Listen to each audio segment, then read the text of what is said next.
예, 숭실대학교의 조성보입니다. 오늘 이렇게 제 정년 퇴임 기념 강의를 허락해 주셔서 감사드립니다. 제가 오늘 드릴 말씀은 에너지의 지정학입니다. 요새 이제 우리가 비교적 풍부하게 이제 에너지를 쓰고 있기 때문에 오늘도 무척 더운 날인데 우리가 에어컨 켜고 풍부하게 에너지 쓰고 있죠. 그래서 에너지라는 게 이렇게 이렇게 대수롭지 않은 그냥 재화 이렇게 우리가 생각하기 쉽습니다. 그런데 그렇지가 않습니다. 우리가 자유를 누리려면요. 자유 이전에 우리가 갖고 있는 자산권이라든지 우리의 자원이라든지 이걸 보호할 수 있는 힘이 필요해요. 특히 이제 에너지 같은 경우에는 그런 우리의 힘이 얼마나 중요한지 그런 내용 중심으로 좀 말씀드리고 싶습니다. 그러니까 우리 미국이라든지 흔히 우리가 얘기하는 서방 세계 2차 세계대전 이후에 굳어진 이런 냉전 속에서 굳어진 서방 세계의 발전은 사실은 서방 세계를 지킬 수 있었던 어떤 힘이 있었기 때문에 가능합니다. 그래서 우리 흔히 자유를 얘기할 때는 자유를 지킬 수 있는 국방력, 이 힘 이런 얘기를 무시하기 좋은데 우리가 에너지를 공부하면서 이게 얼마나 중요한 얘기구나 이런 걸 다시 한번 우리가 깨달을 수 있었으면 좋겠습니다. 제가 경제학을 공부하면서는 굉장히 교실에서 얘기하는 그래프, 표 이런 얘기를 했는데 에너지를 공부하면서는 그것보다 더 중요한 게 있구나. 이게 힘이구나. 우리를 지킬 수 있는 어떤 힘이 있어야 되겠구나. 이런 내용에 대해서 상당히 많이 고민을 하게 되었습니다. 그래서 제가 요즘은요 경제학 책도 많이 읽지만 나오겠지만 국제정치학 책을 굉장히 많이 읽습니다. 그래서 이게 굉장히 우리가 국제정치 힘 이런 것이 우리의 자유를 지키는 거하고 결코 무관하지 않다.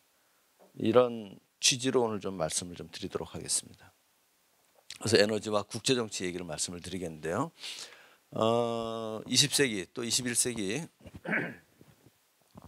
에너지 자원 문제 이제 분석에 있어서 가장 유명한 이제 분이 바로 이 다니엘 옐긴이라는 분입니다.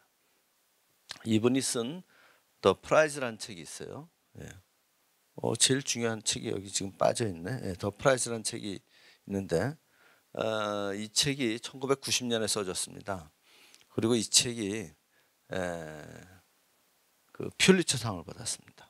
굉장히 유명한 책이고요. 그 다음에 이분이 더 퀘스트라는 책을 썼어요. 이 책이 2011년에 썼는데 이거 쓴 이유는 90년에 되면서 이제 냉전 체제가 무너졌어요. 전 세계가 완전히 뒤집어졌습니다. 그래서 그때 새로운 에너지 지형에 대해서 쓴 책이 이제 더 퀘스트고, 그 다음에 10년 있다가 2020년에 더 뉴맵이라는 책을 썼습니다. 이 얘기는 미국의 셰일 가스, 셰일 오일이 개발되면서 중동의 오펙 그 힘이 많이 약화됐습니다. 그래서 여기에 대한 내용이 바로 더 뉴맵이라는 책이고요. 오늘은 더 프라이즈라는 책 중심으로 말씀을 좀 드리도록 하겠습니다. 먼저 에너지와 20세기의 역사에 대해서 먼저 말씀을 좀 드리도록 하겠습니다. 2차 세계대전 이야기를 좀 해야 될 텐데요. 먼저 일본은 왜 진주만을 공격했을까? 이거부터 먼저 살펴보죠. 자, 이 태평양 전쟁이라고 그러죠. 2차 세계대전에서 일본과 이제 미국의 태평양을 둘러싼 패권 전쟁. 아시다시피 1941년 일본이 진주만을 급습했습니다. 왜 그랬을까요? 혹시 궁금하시면 이제 답하실 수 있으면 답 좀 해주세요. 좋습니다. 굉장히 중요합니다. 그 이유는 일본이 석유가 없어요. 당시에 이게 이제 태평양, 서태평양 지도인데 이른바 일본은 A, B, C, D 포위망에 둘러싸여 있다 얘기를 합니다. 그래서 A는 아메리카, 미국, B는 이 브리티시, 말레이시아라든지 이쪽 전부 이제 영국이 점령하고 있었으니까 B, 브리티시. 그다음에 C는 차이나, 그다음에 D는 더치, 그래서 네덜란드입니다. 요 인도네시아. 자, 그러면은 여기 이 중에서 석유가 어디 있었을까요? 이 서태평양 지도에서 석유가 인도네시아에 있었습니다. 그리고 그때 인도네시아에서 석유를 실제로 개발하고 이렇게 수출하고 이랬던 기업이 있죠. 굉장히 유명한 기업입니다. 네덜란드하고 영국의 합작 기업 쉘, 그래서 로얄 더치 쉘이라고 있었습니다. 그 쉘이 여기서 실제로 석유를 개발하고 있었습니다. 그러면은 일본이 바로 그냥 이렇게 내려가지 왜 진주만을 외쳤을까요? 이게 이제 우리가 전략적인 고려를 해야 되는데, 자, 석유를 가지러 바로 내려가게 되면은 미국이 가만히 있을까요? 미국은 이미 이때 일본에 대해서 석유류에 대한 모든 수출을 금지시켰습니다. 비록 전쟁은 아니어도 전쟁 전에 폭풍 전야였죠. 근데 만약에 이때 일본이 인도네시아를 점령했으면 미국이 바로 선전포고를 하고 그 인도네시아에서 일본으로 돌아가는 유조선 이런 거를 다 공격했을 겁니다. 그래서 이 전쟁을 하기 전에는 일본이 미국의 군사력을 약화시켜야 될 필요성이 있어요. 그러니까 적을 먼저 선점하고 때려서 적의 예봉을 꺾은 다음에 시간을 버는 작업이 필요했습니다. 그럼 미국의 태평양 함대의 본부가 어디 있었을까요? 바로 진주만에 있었습니다. 그래서 진주만을 급습한 겁니다. 진주만을 급습해서 그때 당시에 일본의 해군사령관이 야마모토인데, 야마모토는 원래 굉장히 뛰어난 사람입니다. 그 하버드에서도 공부한 적이 있고요. 그 일본 해군 중에서도 미국을 가장 잘 아는 사람이에요. 그래서 야마모토가 얘기하기를 우리는 미국하고 전쟁하면 안 된다, 진다, 이걸 알고 있었어요. 그럼에도 불구하고 일본이 계속 이제 전쟁 분위기로 가니까, 그렇다면은 전쟁을 꼭 해야 된다면은 이길 수 있는 방법은 딱 하나다. 아니면 시간을 벌 수 있는 방법 하나다.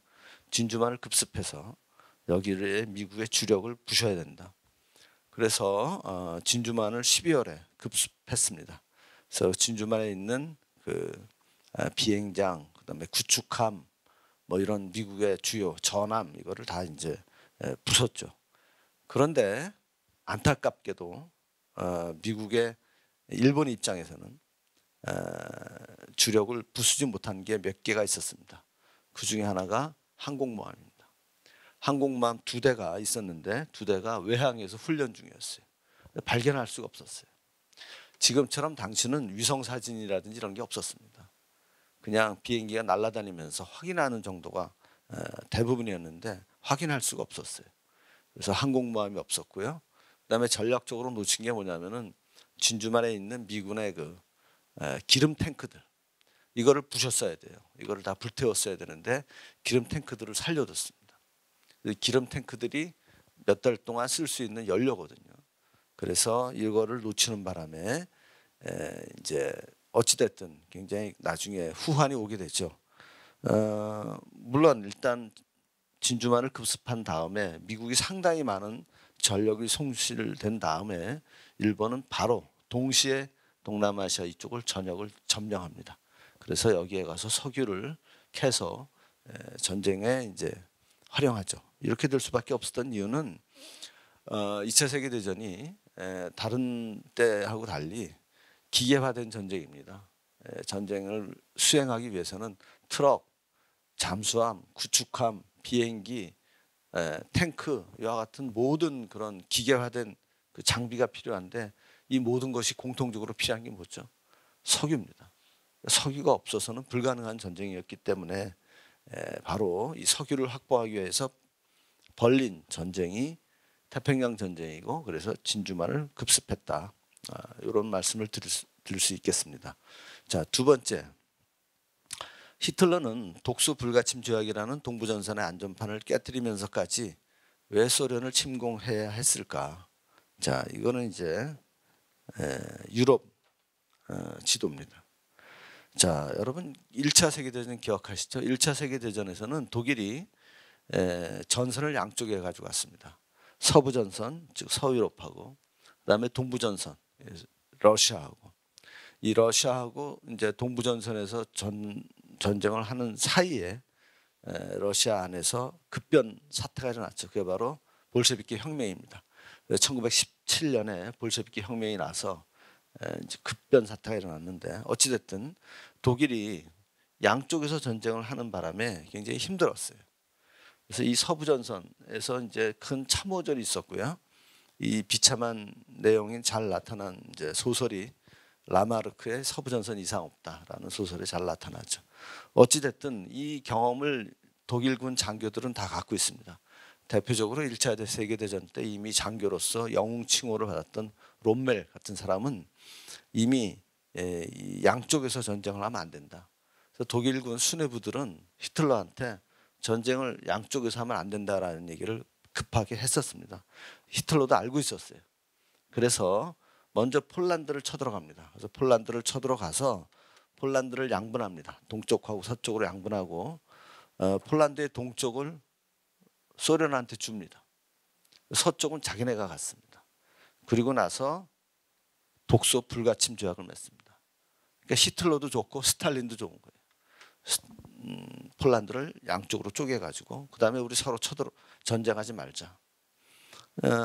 이런 안전판을 만들어 놓고 그 다음에 이제 히틀러는 동부 쪽이 안전하니까 서부 전선에 집중해서 여러분 아시다시피 요 사이에 요 기갑 부대로 요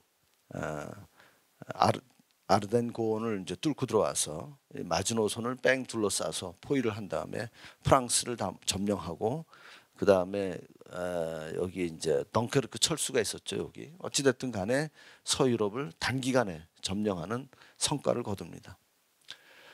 자, 그리고 나서 이 북아프리카까지 점령합니다. 그래서 북아프리카에서 당시에 롬멜 장군이 혁혁한 전과를 세우고 그랬는데 왜 이런 상황에서 히틀러는 소련을 쳐들어갈 수밖에 없었을까요? 결국은 소련을 침공합니다. 소련을 침공하는데 이게 1939년인가요? 저 정확한 기억이 안 나는데 40년인가? 소련을 이제 침공하는데 그때 이제 독일 기상학자들한테 물어봅니다. 올겨울이 어떻겠느냐? 그랬을 때 독일 기상학자들이 30년 만에 가장 따뜻한 겨울이 될 거다.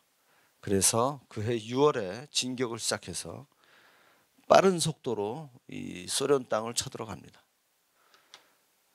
그런데 문제는 가장 그해 겨울이 30년 만에 추운 겨울이 됐습니다. 그래서 독일 군들이 상당히 많이 얼어 죽었습니다. 그래서 이 2차 세계대전이 사실은 우리는 이 서부전선, 노르만디 상륙작전 뭐 이런 쪽에 집중을 하지만 상당히 많은 내용이 이 동부전선에서 결판이 납니다. 소련 군인들도 굉장히 많이 죽었고요. 미국이 소련에 대해서 엄청난 물자, 그다음에 군수 물자, 탱크, 트럭 이런 거를 지원을 합니다. 자, 문제의 이제 핵심은 왜 그러면 히틀러가 이 독소 불가침 조약이라는 안전판을 깨면서 무리수를 둬가지고 소련을 쳐들어갔을까요? 그 답도 하나입니다. 독일에 석유가 없었어요. 2차 세계대전이라는 엄청난 기계화된 전쟁을 수행하려면 석유가 필요했습니다. 그런데 우리는 여기 이제 지금은 중동 지역 여기에 이제 석유가 많은 걸 알고 있죠. 사우디아라비아. 그러나 당시에는 이게 개발이 안 됐습니다. 그러면 당시 세계 최대 유전이 이 지도에 있습니다. 혹시 아시는 분? 세계 최대 유전은 바로 지금의 아제르바이잔의 카스피안에 있는 바쿠입니다. 이 바쿠가 세계 최대 유전이에요. 그러면은 이 뭐 히틀러가 일로 바로 그냥 쳐들어가면 되겠네요. 왜 이렇게 세 갈래로 들어갔죠? 세 갈래 길이 어디냐면은 첫째, 지금은 상트페테르스부르크, 당시 이름은 레닌그라드, 모스코바, 그 다음에 지금 우크라이나의 키예프. 이 세 갈래로 쳐들어갑니다. 왜 세 갈래로 쳐들어갈까? 그 이유는 소련의 주력 부대가 여기 있었기 때문입니다. 어차피 바쿠로 가면은 스탈린이 그냥 가면 구경하고 있지는 않을 거 아닙니까? 전쟁을 하려면 적의 주력을 먼저 부셔야 되니까 세 갈래로 쳐들어간 겁니다. 네, 이 레닌그라드, 그다음에 여기 모스코바, 그다음에 키우 여기 모두 이 엄청난 그 추위 때문에 독일 군들이 많이 희생을 당했죠. 이것이 독일이 2차 세계대전에서 지게 된 가장 큰 원인 중에 하나로 사람들은 보고 있습니다. 그래서 2차 세계대전도 우리는 뭐다? 석유 전쟁이다. 독일이 이렇게 무리수를 두고 일본도 무리수를 둘 수밖에 없었던 이유는 석유가 없었기 때문에 저지를 수밖에 없었던 무리수였다. 이렇게 우리는 판단을 하고 있습니다. 자, 그럼 20세기에 또 하나의 후반의 전쟁, 우리가 알고 있는 것이 바로 냉전입니다. 자, 그럼 레이건은 이 소련을 어떻게 붕괴시켰는가? 이게 피터 슈바이처라고 스탠포드 대학의 이제 후보 인스티튜트에 있는 정치학 박사가 쓴 책이 있습니다. 이게 번역도 되어 나온 책인데요. 레이건의 소련 붕괴 전략이라는 책입니다. 자, 이 얘기를 말씀드리기 위해서는 먼저 20세기 또 그 이전의 국제 유가를 한번 살펴봐야 됩니다. 자, 이게 밑에 까만 짙은 선이 당시 가격입니다. 그러니까 이게 노미널 프라이스죠. 명목 가격. 그런데 이게 뭐 당시 가격으로는 얼마 안 돼 보이지만 요거를 만약에 지금 시점에 물가로 환원하자면 이게 굉장히 비싼 가격이라는 얘기죠. 그래서 요거를 우리가 실질 가격이라고 그러죠. 그래서 석유의 실질 가격을 따져보면 이때 이미 굉장히 높았습니다. 그래서 요 위에 연두색 선이 요 옅은 선이 바로 실질 가격입니다. 그래서 20세기 후반 한 70년대 한 60년대 이후부터만 모아놓으면 요 그림이 됩니다. 그래서 이게 국제 유가인데 밑에 파란 선이 명목 가격이고 위에 빨간 선이 실질 가격입니다. 이 보시면은 한번 첫 번째 뛸 때가 1973년하고 4년 사이, 이걸 우리가 1차 오일 쇼크라고 그럽니다. 두 번째 79년하고 80년 사이, 이거를 2차 오일 쇼크라고 그럽니다.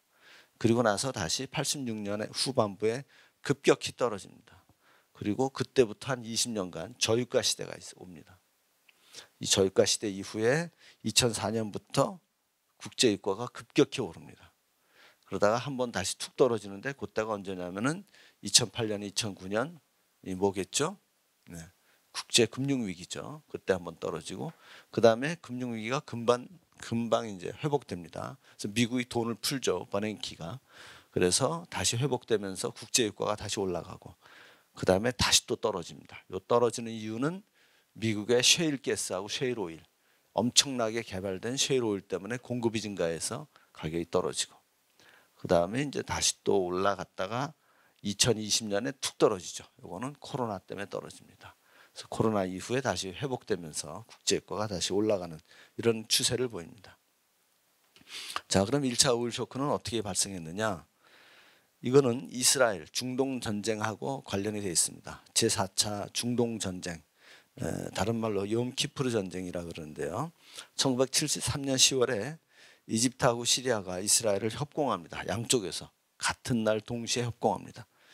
그래서 이스라엘이 깜짝 놀래가지고 당시에 이제 수상이 여자 수상이었습니다. 골다 메이어라고. 이 사람이 급히 백악관 앞에 가서 닉슨 대통령한테 도움을 요청합니다. 그래서 닉슨이 무기 지원으로 도와줍니다. 군대는 파병 못하고요. 무기를 도와줍니다. 그래서 이스라엘이 결국은 양쪽에서 이 이집트하고 시리아를 격퇴하고 이거 위기를 극복하죠. 이 미국이 이스라엘을 도와주는 바람에 아랍 국가들이 굉장히 화가 났습니다. 왜냐하면 아랍 국가들이 비밀리에 이집트하고 시리아를 지원하고 있었거든요. 그래서 그 아랍 국가 핵심인 사우디아라비아라든지 이 중동 산유국들이 기름 수출을 제한합니다. 그게 바로 1차 오일 쇼크입니다. 그래서 국제 유가가 약 한 3불에서 12불, 무려 4배로 급등하게 됩니다. 어마어마하게 증가하게. 이게 1차 오일 쇼크고요. 2차 오일 쇼크는 1979년에 발생한 이란의 회교 혁명입니다. 이란이 당시에 팔레비 왕이라는 친미 제정이었습니다. 그런데 이 사람이 워낙 그 국내에서 독재를 피고 사람들을 이제 그 못 살게 하고 그러니까 이 공화 혁명이 일어났어요. 그래서 이 공화 혁명이 일어나면서 동시에 회교 혁명입니다. 종교적인 근본주의자들이 많아가지고 그럴 때 이제 종교적인 근본주의자의 가장 핵심 중의 하나가 파리의 망명주의던 호메이니라고 있었습니다. 그 호메이니가 이란으로 들어오고 이 팔레비앙을 내쫓고 그다음에 테헤란에 있는 미국 대사관의 직원들을 외교관들을 이제 인질로 삼고 그래서 굉장히 위기가 벌어졌죠. 그리고 이때 미국에서 이 외교관들을 구출하려고 지금의 이제 특공대, 당시에 이제 알파 특공대를 보냅니다. 그 특공대가 이란 땅에 잠깐 머물고 다시 출발하려고 하는데 헬기가 하나가 이제 모래 폭풍에 휘말려서 그 헬기가 미군 수송기에 부딪힙니다. 그래서 수많은 미군 특공대들이 거기서 죽어요. 불타고 그래가지고 그래서 다 퇴각합니다. 이 미국이 가장 안 좋은 시절이죠. 이때 카터 대통령입니다. 이때 이란이 생산량을 감축해서 국제 유가가 40불 가량 급등합니다. 카터가 이 일로 인해서 한 번밖에 재선에 실패합니다. 그리고 대통령이 된 사람이 레이건 대통령입니다. 한편 이렇게 1, 2차 오일 쇼크가 나타났을 때 전 세계적으로 가장 큰 수혜국은 어딜까요? 소련입니다. 자, 여러분이 이제 기름 생산 많이 하는 나라 했을 때 세 개가 있습니다. 빅3가 있습니다. 그게 어디냐면은 미국, 소련, 그다음에 사우디아라비아. 이게 전 세계에서 기름을 제일 많이 갖고 있고 또 생산하는 나라들입니다. 그러면은 미국은 왜 이렇게 생산을 많이 하는데 오히려 수입을 하느냐? 자기네가 생산하는 것보다 더 씁니다. 자동차도 많고 산업도 많고 더 쓰고 소련하고 사우디는 산업이 별로 없어요. 그러니까 대부분 수출합니다. 네. 그런데 사우디가 생산량을 줄였죠. 그 다음에 1, 2차 오일 쇼크 때 생산량을 줄였는데 그래서 기름값이 올라갔는데 소련은 줄일 필요가 없었어요. 중동 국가가 아니니까. 그러니까 어마어마하게 돈이 들어오는 겁니다. 소련은 당시 최대 잘 나갈 때입니다. 제일 잘 나가고 돈을 제일 많이 벌 때가 바로 1, 2차 오일 쇼크 때입니다. 산유량 제한 없이 국제유가 급등으로 소련의 석유 판매 수입이 급증했습니다. 이때 소련은 사회주의 제국을 건설할 때다라는 생각으로 소련이 전 세계적으로 이제 아프가니스탄을 침공하고 앙골라 내전에 개입하고 그다음에 미국 코밑에 있는 니카라구아 내전에도 이제 돈을 보내고 그 반군을 지원하고 이런 활동을 벌입니다. 이때가 소련이 가장 잘 나갈 때예요.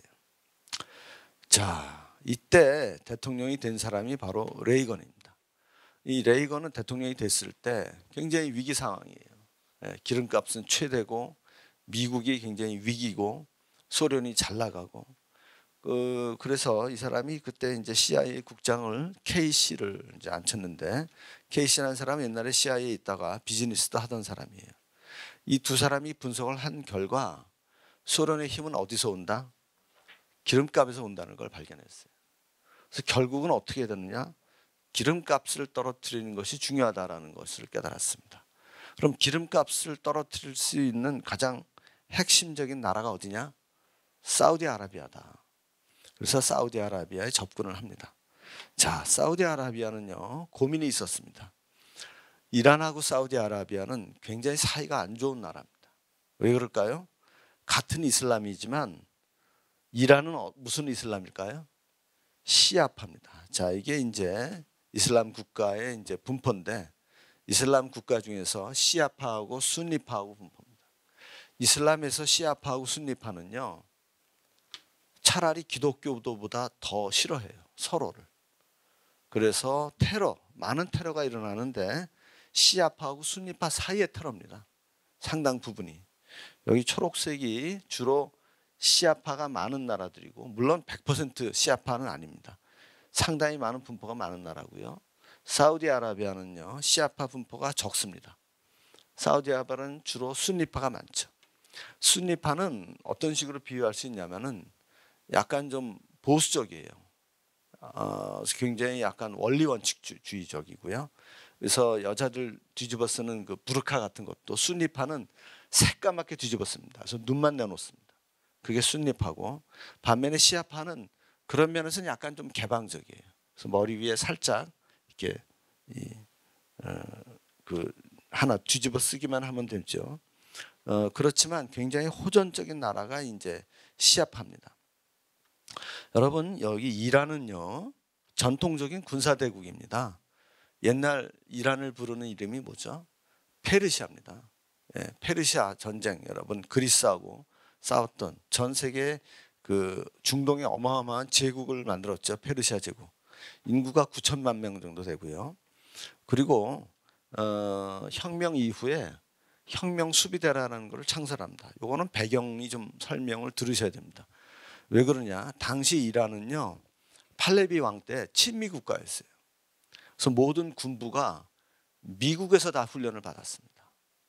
그래서 미국에서 훈련을 받고 친미 군대였는데 하루 아침에 호메이니가 와서 이 정권을 잡고 보니까 군대를 믿을 수 있겠습니까?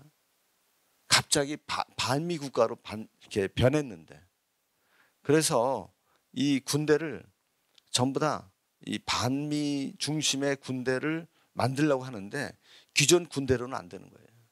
그래서 부대를 따로 만듭니다. 그 부대 이름이 혁명수비대입니다.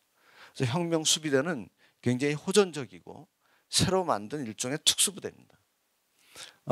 여러분 혹시 2019년에 미국에서 드론을 보내가지고 바그다드 공항에서 나오는 혁명수비대 유명한 군인을 하나를 암살한 적이 있습니다. 그게 슐레이만이라는 사람, 이 사람을 암살했죠. 이때 많은 사람들이 이제 얘기하기를 정보를 어디서 줬을까? 어디서 줬을까요? 이스라엘에서 줬다는 것이 유력합니다. 모사드에서. 그러니까 모사드의 그 정보라는 건 굉장히 무섭죠. 최근에도 이란 테헤란에서 그 팔레스타인의 그 유명한 사람 하나를 이제 암살하지 않았습니까? 굉장히 무섭죠. 반면에 사우디라는 나라는요 순니파 이슬람 국가고요. 20세기에 세워진 신생 왕국입니다. 이븐 사우드가 1932년에 헤자드 왕국하고 네지드 왕국을 통합해서 만든 나라고요. 인구가 많지가 않아요. 3,500만 명이에요. 면적은 넓어요. 근데 대부분이 사막이고 사람 못 사는 데입니다. 그리고 3,500만 명 중에서 3분의 1 가까이가 이민자예요. 그리고 이민자가 대부분 어떤 인종인지 아십니까? 대부분 인도계 파키스탄입니다. 이 사람들은 주로 어떤 사람들이냐면은 허드렛 일하고 건설판, 중동에서 건설하고 하는 사람들은 대부분 이 인도계, 파키스탄계 이 사람들입니다. 그래서 이 국민적 결속이 그렇게 크지가 않습니다. 석유는 41년 아람코라는 걸 만들어서 이때 개발이 시작됐고 본격적으로는 50년대 이후에 석유가 이제 개발됐죠. 자, 이런 상황이었습니다. 그래서 사우디아라비아가 굉장히 두려워했어요. 이란이 이제 혁명 수비대를 만들고 공화 혁명을 일으켜고 저쪽에서 왕을 내쫓고 우리는 아직 왕이 있는데 이런 두려움이 있었죠. 그 두려움을 미국이 간파한 겁니다. 그래서 미국이 사우디아라비아에 미군을 파견합니다. 마치 우리나라에 미군이 미8군을 파견하듯이 그 파견하는데 그 파견한 군대 이름이 중부군입니다. 이 중부군이라는 걸 이때 처음 만듭니다. 지금 미국 중부군의 관할 지역이 저 위에 카자흐스탄부터 시작해서 밑에 아라비아 반도까지 이 지역이 바로 중부군 관할 지역입니다. 그래서 여러분 뭐 중동에서 이라크 전쟁, 아프가니스탄 전쟁, 그다음에 최근에 이란하고 이스라엘 사이가 이제 그러니까 항모를 이제 급파하고 이 모든 것이 이 중부군이 관할하고 있는 것입니다. 그다음에 미국에서 최신의 미군 전투기를 판매를 허용했습니다. 미군은요 최신의 전투기는요 동맹이라도 팔지를 않아요. 그런데 특별하게 사우디한테만 공급을 했습니다. 세상에 공짜는 없죠. 그 대가가 뭘까요? 사우디아라비아의 모든 유전을 열어서 원유 생산량을 최대한 늘리는 것이었습니다. 자, 그 결과가 1986년 급격히 떨어진 국제유가입니다. 하루아침에 떨어졌어요. 사우디아라비아가 풀 생산을 하는 바람에. 사우디아라비아가 풀 생산을 하면요, 다른 중동 국가들도 생산량을 늘립니다. 왜냐? 카르텔의 제일 우두머리가 생산량을 제일 많이 생산하는데 나머지들이 눈치 볼 거 없죠. 그래서 국제 생산량이 늘어나고 그 덕에 국제 유가가 이렇게 급락하게 된 겁니다. 자, 이렇게 국제 유가가 급락하니까 소련에 미친 영향이 어마어마합니다. 석유 증산 효과 1986년에 사우디아라비아가요 무려 5배를 증산했습니다. 하루에 200만 배럴에서 1000만 배럴로. 그래서 국제 유가가 32불에서 10불로 급락했습니다. 3분의 1 이하로 내려갔죠. 86년 한 해만 소련의 외화 수입이 200억 불의 수입이 감소됐습니다. 그리고 그 이후로는 더 많은 액수가 감소됐죠. 이 지속된 저유가로 자금줄이 말랐습니다. 소련이 돈이 떨어졌어요. 이게 바로 소련 붕괴의 시발점입니다. 자금 부족으로 정부 시스템 프로그램 개혁 프로그램이었던 이른바 고르바초프의 페레스트로이카, 이것도 실패했죠. 아프가니스탄 철군했습니다. 돈이 없으니까 전쟁 못 하는 거예요. 여러분, 전쟁은 돈으로 하는 겁니다. 동유럽에 대해서 경제적 지원 이런 거 다 베풀었는데요. 심지어는 상당히 많은 원유를 소련이 공짜로 다 줬었어요. 그거 못 하죠. 자, 그 바람에 베를린 장벽이 붕괴된 겁니다. 독일이 통일됐는데 소련이 어떻게 힘을 쓸 수가 없었어요. 왜 쓸 수가 없었냐? 자기 코가 석자니까 이 분쟁에 개입하기에는 리스크가 너무 큰 거예요. 여러분, 그때 동독에 소련 군대가 몇만 있었는지 아십니까? 무려 30만 명 있었어요. 그 다음에 동유럽 전체에는 50만 명 있었어요. 그래서 맘만 먹으면 베를린 장벽 붕괴되고 독일 통일을 소련이 막을 수 있었어요. 그러나 그거 할 만한 힘이 없었던 거예요. 그래서 독일 통일은 어디서 왔다? 소련이 약화돼서 왔다. 이거는 우리나라에도 큰 시사점을 줍니다. 우리나라의 통일은 언제 가능할까요? 중국이 약해졌을 때 가능합니다. 이런 시사점을 줍니다. 자, 그리고 이때 보리스 옐친 등의 정치적 비판 세력이 등장하고요. 이때 그 고르바초프는요, 공산당이 이길 줄 알고 선거를 합니다. 근데 선거에서 공산당이 지고 보리스 옐친의 당이 압승을 합니다. 그래서 그 군부가 쿠데타를 벌이죠. 근데 그 쿠데타도 실패를 하죠. 그래서 소련이 붕괴되는 시발점이 되었다. 자, 이처럼 1, 2차 세계대전하고 냉전의 역사를 둘러서 우리가 봤을 때 에너지는 현대사의 핵심 주제입니다. 예. 왜 이렇게 에너지가 중요성이 커졌을까요? 20세기 전쟁하고 그 이전 전쟁하고 다르고요. 경제발전의 특징은 현대에서 산업화입니다. 그리고 산업화란 바로 에너지를 많이 쓰는 거고요. 그 다음에 도시의 발달, 이 모두 다 에너지가 있어야 가능합니다. 자, 여러분, 썬벨트가 부상하고 있습니다. 미국에서. 남쪽에 있는 도시들, 피닉스, 달라스, 휴스턴, 텍사스에 있는 도시들, 오스틴, 그 다음에 조지아의 아틀란타, 플로리다, 이렇게 남쪽 도시들이 뜨고 북쪽에 있는 러스트벨트가 많이 쇠하고 있습니다. 싱가포르가 굉장히 발전하고 있습니다. 이게 무엇 때문에 가능할까요? 싱가포르라든지 미국의 썬벨트는요, 전기 없으면 발전할 수가 없습니다. 어마어마하게 더워요. 우리 꼭 지금처럼 더운 데가 바로 싱가포르입니다. 여러분, 싱가포르 가실 때는요, 꼭 자켓을 가지고 가셔야 됩니다. 왜냐? 모든 곳에서 에어컨이 나와서 감기 걸려요.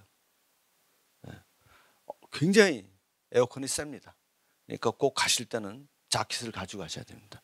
다시 말해서 싱가포르는 에너지가 없으면, 전기가 없으면 불가능한 도시였다.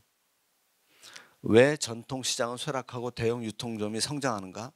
이게 바로 에너지 지정학의 문제와 다 연결되고 있습니다. 자, 이게 1830년부터 2010년까지 에너지 사용량이 증가합니다. 이건 폭발적으로 증가하고 있습니다. 전 세계적으로. 저는 이런 의미에서 에너지를 어떻게 보고 있느냐.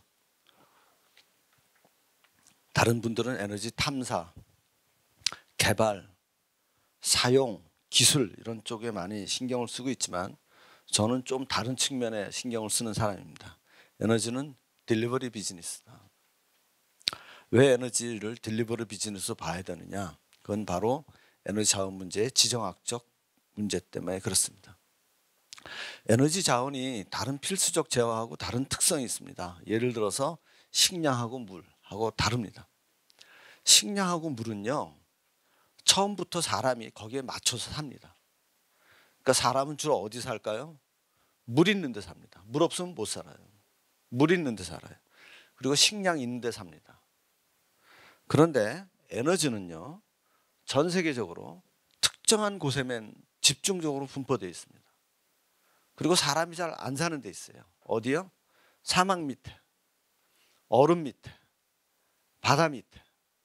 그러니까 에너지는 가지고 와야 돼요. 가지고 와야 돼요. 즉 소비지하고 산지의 지리적 거리가 큽니다. 그래서 에너지 자원 비즈니스는 딜리버리 비즈니스예요. 에너지 자원은요, 대부분이 배달 인프라가 중요합니다. 자, 내륙에서 석탄은 뭘로 나르죠? 철도입니다. 석유는요, 도로, 바닷길, 이게 유조선, 기름이 나르는 겁니다. 전기는요, 송배전 네트워크가 있어야 됩니다. 기름하고 가스는요, 파이프라인이 있어야 됩니다. 지역 난방인요, 열배관이 있어야 됩니다. 우리나라 지금 동해안 원자력 발전 설비, 석탄 발전 설비 못 돌리고 있습니다. 왜 그러죠? 송전선이 없었어요. 딜리버리 장치가 없으면 다 이거 무용지물입니다. 그래서 에너지는 딜리버리 비즈니스고, 그래서 길을 확인해야 됩니다. 자, 랜드락 프로블럼. 이런 나라들이 지금 내륙 국가입니다. 이런 내륙 국가들은 굉장히 어려움에 처해 있어요. 대표적인 예 중에 하나가 북만주입니다. 북만주는 사실상 랜드락 컨트리예요. 왜 그럴까요? 예전에 아편 전쟁 이후에 베이징 조약으로 러시아가 청나라로부터 이 연해주를 뺏어갔어요. 이 연해주를 뺏어갔는데 악의적이에요. 왜 그럴까요? 북만주에서 동해로 빠지는 항구가 없게 막아버렸습니다. 그래서 북만주에서 유일하게 나올 수 있는 큰 항구가 어디죠? 다련입니다. 대련. 이 대련이에요. 그래서 여기 뭐 연길, 뭐 하얼빈 이런 데서 항구로 나가려면 전부 일로 나가야 돼요. 일로 못 나가요. 막아놨으니까. 바로 이런 것 때문에 북한이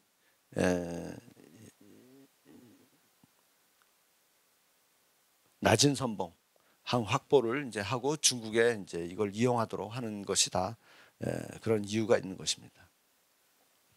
그래서 길이 있는지 확인해야 된다.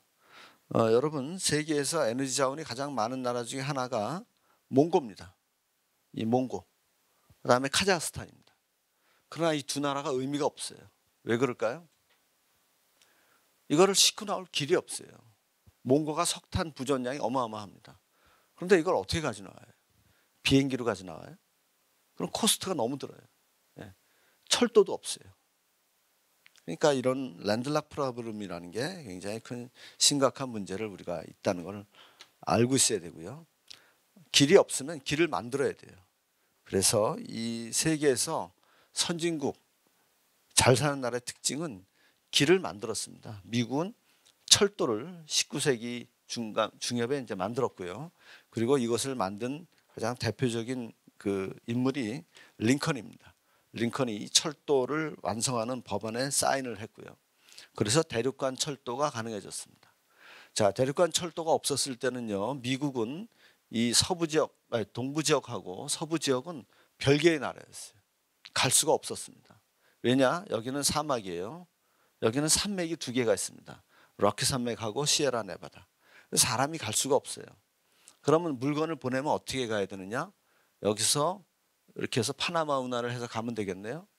아닙니다. 19세기에는 파나마 운하가 없었어요. 이거 20세기에 들어서야 개통된 겁니다. 그럼 어디까지 가야 돼요? 이 밑에 남미를 돌아야 돼요. 안 가고 말지.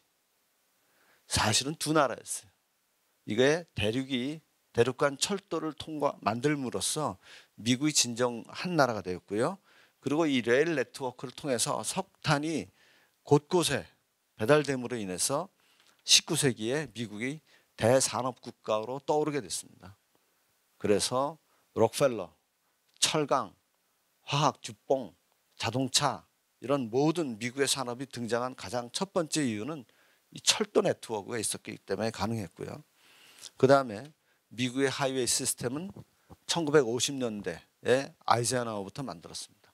그리고 이것이 전 세계 하이웨이 시스템의 효시가 됐습니다.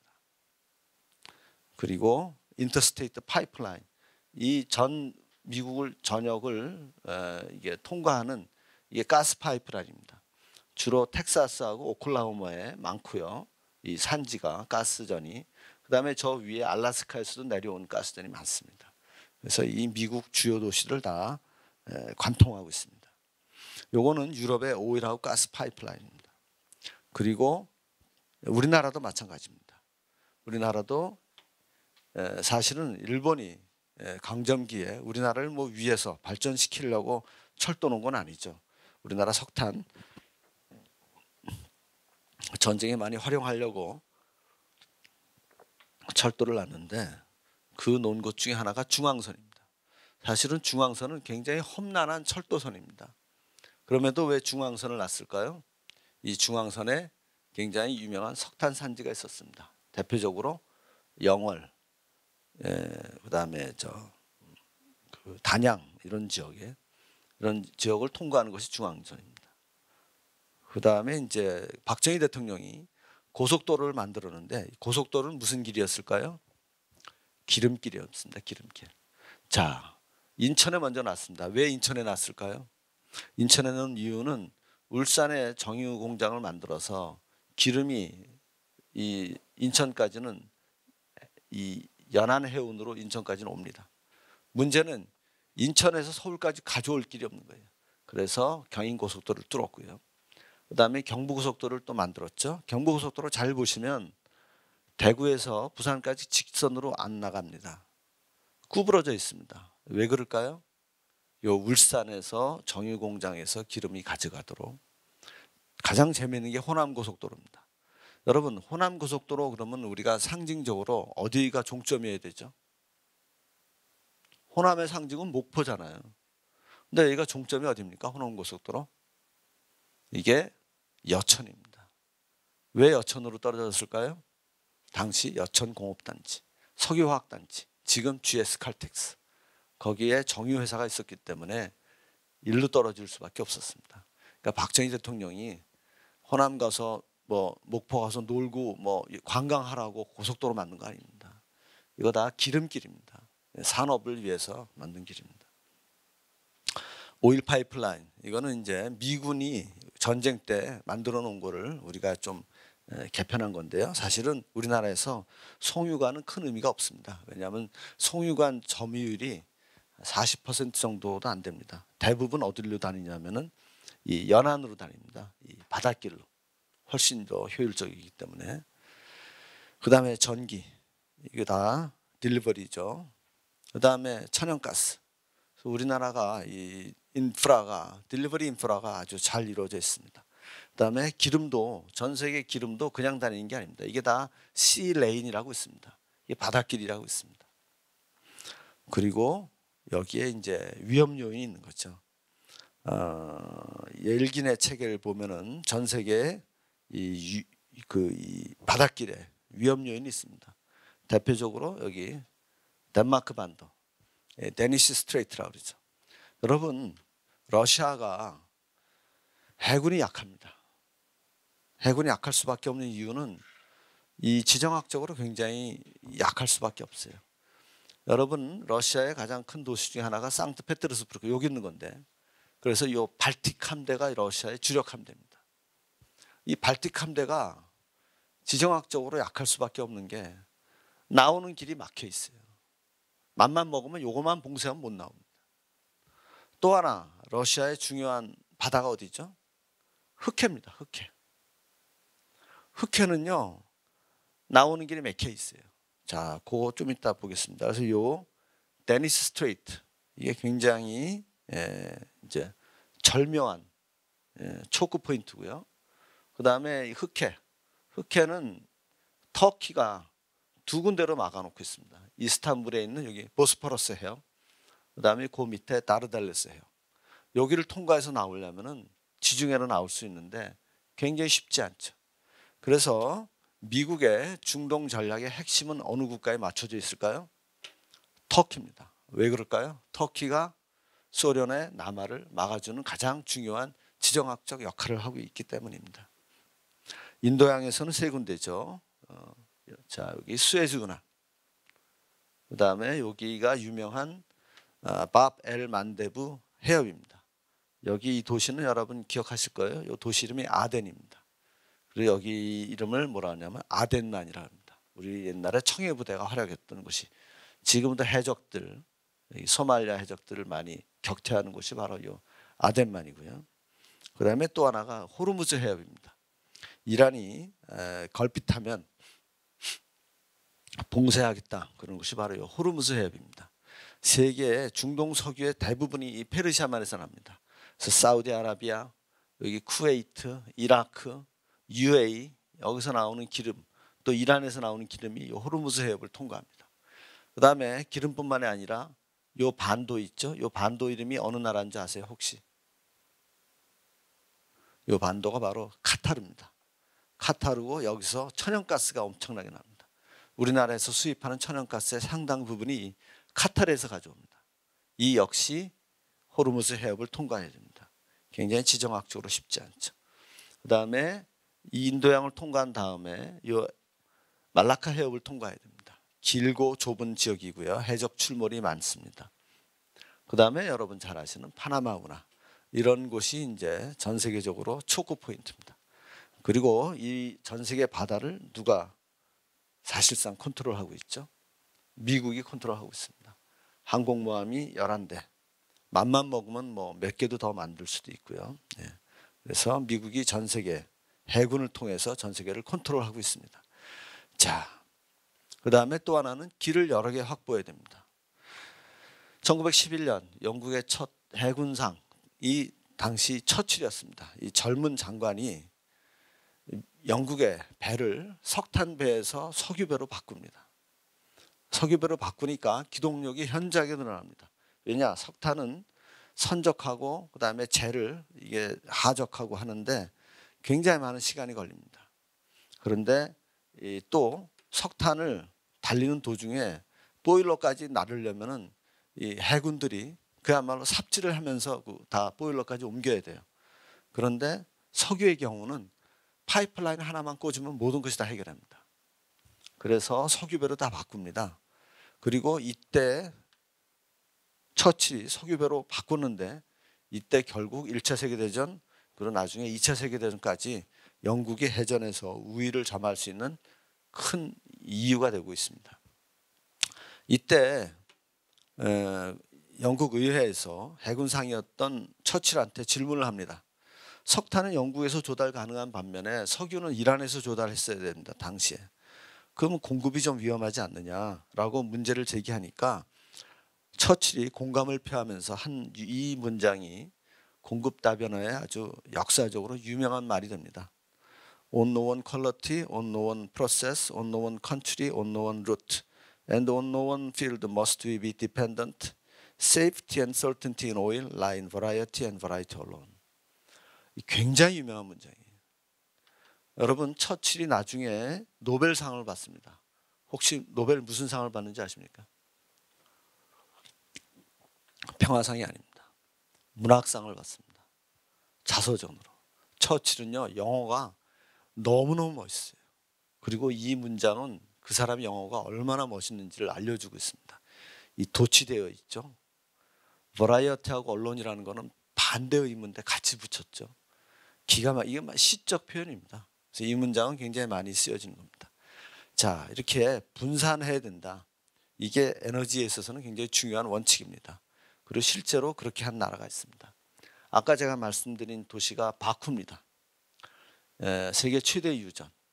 근데 이게 카스피에 있기 때문에 이게 내륙입니다. 그래서 아제르바이잔이 이 세계 최대 유전을 기름을 팔아야 되는데 결국 팔기 위해서는 흑해로 나가야 됩니다. 그래서 당시 흑해로 나가기 위한 파이프라인을 두 개를 검토했습니다.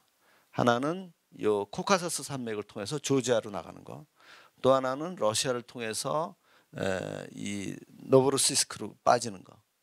그런데 이걸 가지고 몇 달을 논쟁을 했어요.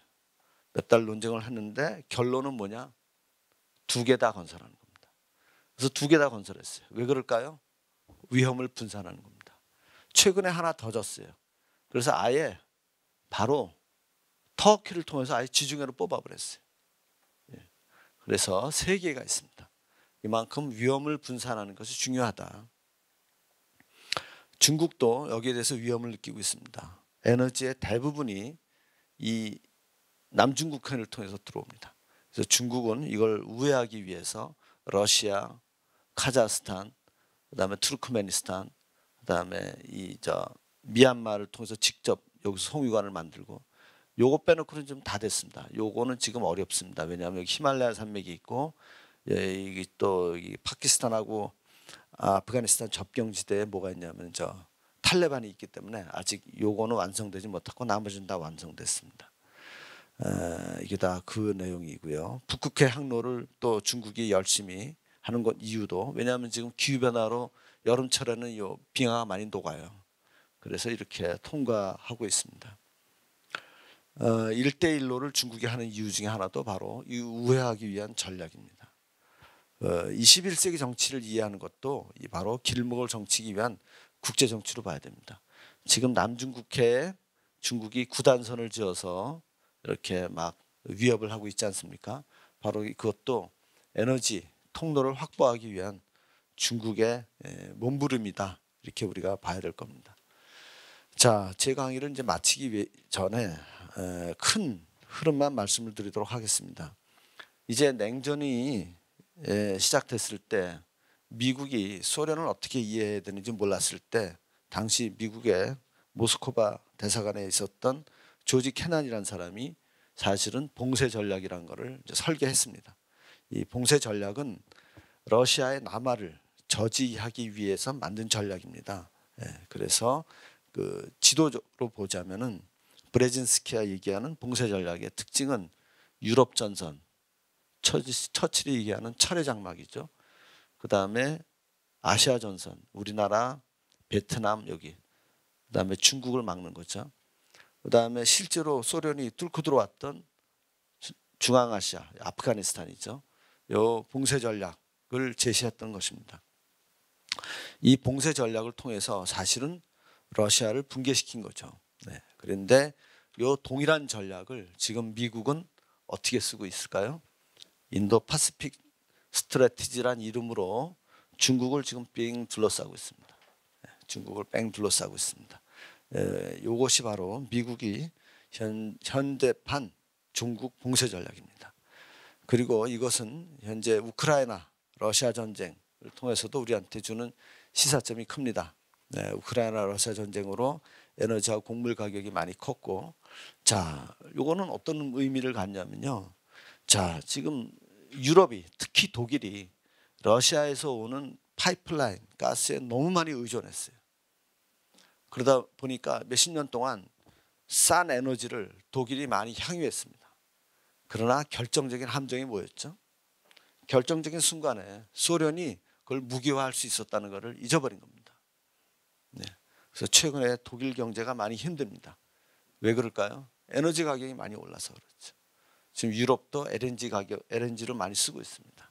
그래서 안보 문제가 심각하다. 그래서 나토, 이거는 냉전 종식 직후고요. 지금은 이 핀란드, 심지어는 스웨덴도 좀 있으면 이제 나토로 가입해서, 이것 때문에 이제 푸틴이 많이 위기를 느껴서 우크라이나 전쟁을 일으킨 이유죠. 자, 전 세계는 지금 미국, 영국, 일본, 또 우리나라와 같은 해양 세력하고 소련하고 러시아하고 중국과 같은 이 대륙 세력 이게 대결로 지금 이루어지고 있습니다. 이 지정학적 대결은 바로 이 에너지의 안보에 굉장히 중요한 의미를 갖고 있습니다. 그래서 우리나라가 에너지를 매일매일 이렇게 쓰고 있기 때문에 에너지 중요성을 망각하기 쉬운데 이 에너지를 안정적으로 쓰기 위해서는 에너지 안보가 중요하다. 그리고 전략적 동맹, 미국하고 일본과의 전략적 동맹이 굉장히 중요하다. 이런 그 이해가 있었으면 좋겠습니다. 혹시 여러분들 이해해서 부록을 만들었습니다. 최근에 많은 분들이 에너지를 너무 쉽게 보고 있습니다. 그래서 에너지를 기술적으로 전환해야 된다. 그래서 재생에너지라든지 뭐 이런 그 환경 친화적인 에너지로 바꿔야 된다는 주장이 많이 있습니다. 틀린 말은 아니지만 그것이 얼마나 어려운 일인지 기술적으로 쉽지 않은 일인지 여러분들이 살펴보셔야 되고요. 에너지는 엄청난 20, 30년 설비 산업입니다. 그래서 에너지는 천천히 움직입니다. 그래서 에너지를 급하게 산업을 급하게 컨트롤할수록 어려움이 많이 생긴다. 이런 걸 참조해 주시고요. 에너지 기술에 대해서 우리가 착시 현상이 있습니다. 마치 반도체, IT, AI 이런 기술이 급하게 발전하는 것처럼 에너지 기술도 급하게 발전할 수 있다라는 착시 현상이 있습니다. 절대로 그렇지 않습니다. 제가 미국에 공부하러 갔던 1985년 서울에서 김포에서 시카고까지 가는데 15시간 걸렸습니다. 지금 똑같습니다. 기계공학은요 쉽게 안 변합니다. 에너지 사용 거의 쉽지가 않습니다. 포드가 만든 자동차, 지금 자동차 큰 차이 없습니다. 유리창을 눌러서 여느냐 손으로 여느냐 차이지, 기계장치, 전자장치 좀 차이가 있지. 요새 뭐 전기차라든지 이런 게 나왔지만 아직 입증된 게 아닙니다. 바로 그 문제가 전기차 캐즘 문제로 나타나고 있는 겁니다. 에너지 기술은요 빠르게 그렇게 진전하는 것이 아닙니다. 착각하시면 안 됩니다. 경제적 조건도 굉장히 다릅니다. 어마어마한 돈이 있어야 에너지 전환이 가능합니다. 그리고 이거는 정치적 필요 조건이 있습니다. 전기요금 서너 배 올릴 각오가 되어 있어야 됩니다. 그러나 지금 어느 정권도 전기요금 지금 못 올리고 있습니다. 그래서 우리나라 또 탄소 중립 목표 이렇게 있지만 이거를 달성하기 위해서는 엄청난 그 목표를 우리가 가져야 되는데 사실상 불가능합니다. 왜냐? 우리나라는 제조업 국가입니다. 그래서 우리나라 수출을 먹고 살고 제조업으로 먹고 사는데 OECD 중에서 제조업이 가장 큰 나라 중에 하나인데 그럼 우리가 대체할 만한 어떤 산업이 되어 있지도 않은데 어떻게 우리가 이거를 감당할 수 있겠습니까? 하더라도 천천히 가는 수밖에 없습니다. 지금 전 세계적인 환경, 녹색 정치가 퇴조 움직임을 갖고 있습니다. ESG 경영이라든지 그다음에 최근에 엑스모빌 같은 경우 2020년에는 다우 지수에서 퇴출됐지만 2022년에는 창사 이래 최대 순이익을 보고 있습니다. 최근 유럽의 선거에서 녹색당이 퇴조되고 우파가 약진하고 있습니다. 환경 문제가 그렇게 간단한 문제가 아니라는 것을 에너지는 천천히 움직이고 이것이 국민 생활에 굉장히 중요한 의미를 갖고 있다는 것을 우리가 꼭 이해해야 될 것 같습니다. 경청해 주셔서 감사합니다. 마치겠습니다. 말씀하신 것처럼 좀 자유로운 삶이 뭔가. 근데 뭐가 자유인가 그랬더니 잘 모르겠는 거예요. 혹시 여러분 저 쇼생크 탈출한 영화 보셨나요? 거기서 40년 동안 있다가 가석방된 그 친구가 있는데 가가지고 너무 오랫동안 굴레에 있었기 때문에 어떻게 해야 될지를 모르는 거예요. 그다음에 흑인 그 조연인데 레드라고 그 모건 프리드만이 그죠 했었죠. 가석방 돼가지고 슈퍼마켓에서 일하는데 화장실 갈 때마다 손을 들어요. 그래서 매니저가 너 왜 손 드냐 그랬더니 저 화장실 갔다 와도 돼요 그래요. 그래서 너 나한테 제발 허락 받지 말고 그냥 갔다 와 이제 자유야 그랬더니 이 사람이 뭐라 하냐면 화장실 갔다 나오면서 자기는 허락받지 않으면 화장실 그래서 오줌이 안 나온다. 이 사회생활이라든지 구속이라든지 이렇게 그런데 매여 산다는 게 굉장히 사실은 우리한테 큰 자유가 박탈된 관습이 있기 때문에 막상 자유를 줘도 어떻게 해야 될지 모릅니다. 그래서 저도 이제 정년을 앞두고 자유가 주어졌는데 어떻게 해야 될지 잘 모르겠더라고요. 그래서 이제는 좀 자유롭게 책도 읽고 자유롭게 생각을 해보자. 그런 의미에서 제가 좀 자유기업원을 많이 좀 괴롭혀야 될 것 같습니다. 그래서 이렇게 학교에서도 베풀어 주시지 않았던 이 정년 퇴임 기념 강연도 이렇게 기회를 주시고, 요새 이런 거 없습니다. 정년퇴직 교수들도 이런 거 없고요, 식도 없어요. 그래서 그런데 제 생각하고 싶은 거를 마음껏 이제 얘기하고 이렇게 그런 기회를 늘 주시잖아요. 저한테 생각하고 싶은 거 마음 놓고 글 한 좀 써달라, 컬럼 써달라. 그래서 진짜 자유기업원에 글 쓸 때는 진짜 아무런 거리낌 없이 씁니다. 근데 그 덕에 굉장히 글이 좋아요. 저도 쓴 글을 보면은 자유기업원에 낸 글들이 굉장히 마음 편하게 막 쓴 글들이 있습니다. 그리고 우리 최승로 원장님께서는 전혀 글에 대해서 이렇게 제약을 가하지 않으시기 때문에 제가 마음 놓고 글 쓸 수가 있고, 이제 공부도 좀 그런 쪽으로 자유롭게 해보고 싶습니다. 여기는 저 글이 너무 좋아요. 우리 그 포포 얘기. 열린 사회에는 이게 제약이 없어야 되거든요. 그래서 자유기업원이 우리 그런 열린 사회의 하나의 우리 지식인들도 그렇고 그런 하나의 좋은 진짜 윈도우가 되고 있음에 감사드리고, 그런 감사의 표현으로 오늘 좀 강의를 준비했습니다. 고맙습니다.